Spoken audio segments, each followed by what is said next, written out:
how much creative input did you have when you recording Volume 2? Mm-hmm. How much input creatively? What do you think? Well, I think personally the fact that there was no drum parts written. Right. I think that you are definitely a sound signature of it. So. And you're, as a producer and the band leaders and artists, we're wide open to John and I's ideas. Yes. Because we're creating something new and going, okay, what will you bring to the table, Bernie? Well, the slot had your name on it. It's just clear and simple. There is just no other person that we wanted whatsoever. Yes. So, I definitely have big input into it from my part, and that kind of comes with the territory as a drummer, too, because you had charts there, so there's a structure of what we're going to do, chord changes-wise, form-wise, but a lot of times on the drum chart, it just has slashes and go. And rhythms that you're going to catch along the way or in an ending. And we'll talk about the idea maybe of what you want or turning it around here. Mm-hmm. But sometimes, a lot of times, and that went with Brian Setzer or when I played with Gordon Goodwin, that's more of a guide, the chart, and I bring to the table, or any drummer brings to the table, what they're going to do. Mm-hmm. Now, some drummers, the artist might feel, gosh, I have to say more and tell him what to do because I'm not getting what I want. Mm-hmm. And like a lot of great drummers will just get the right thing and come up with it, and the artist goes, great. And it's kind of a waste of time sometimes to go, do you like that? Because if you didn't, you'd tell me. So a lot of times I just do it, and if I don't hear anything, like if it's all good, then you go, okay, they liked it. Right. Or it's working. Yeah, we didn't have to do that a lot. No complaints. No complaints on that department. So we decided to have you on this Volume 2, because of the success, the creative success of the Volume 1, and we wanted to have the team Jonathan and Bernie Dresel. Why you and John are such a good team? Because we're good players, first of all. Meaning we play good time, we play musically. I mean, this goes for John and myself both. And it's interesting, is after a while, whether you play the humble game of go, I didn't sound that good today. I mean, when you sounded good or what's right about your playing, and when you get to a certain point and you go, this is what I do well, or this is maybe I could do this better or whatever, but we're good players and we know what to do on the music, and then when you bring two great players together, generally it's going to work. It's not always a magic chemistry.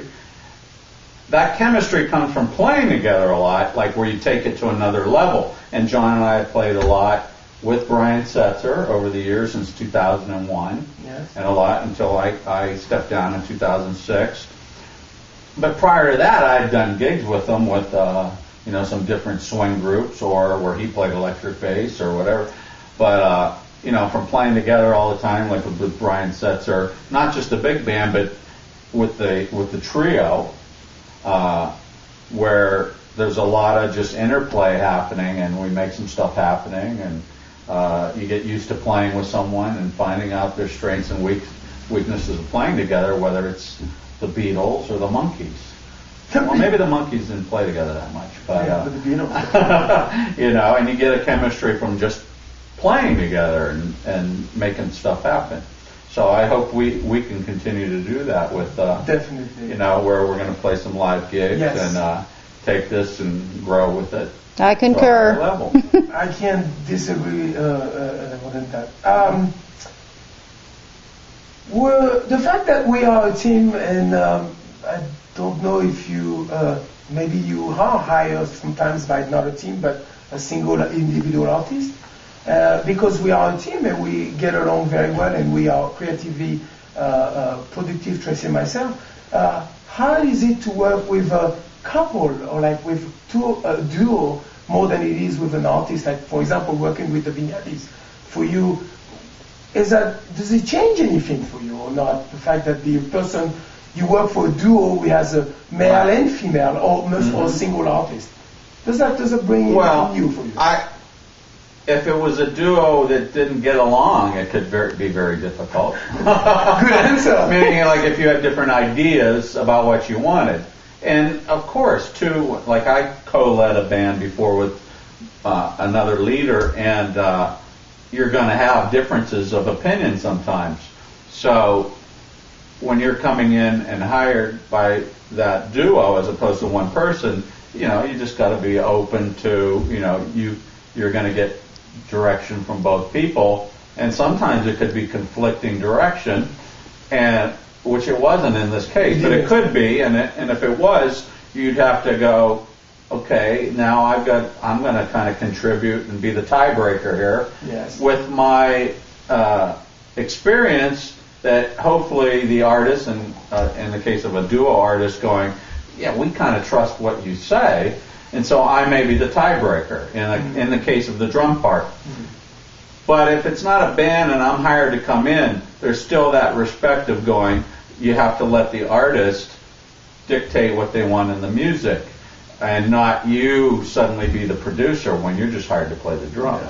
Unless you're asked, then you step up to the plate and give your opinion on what should be done.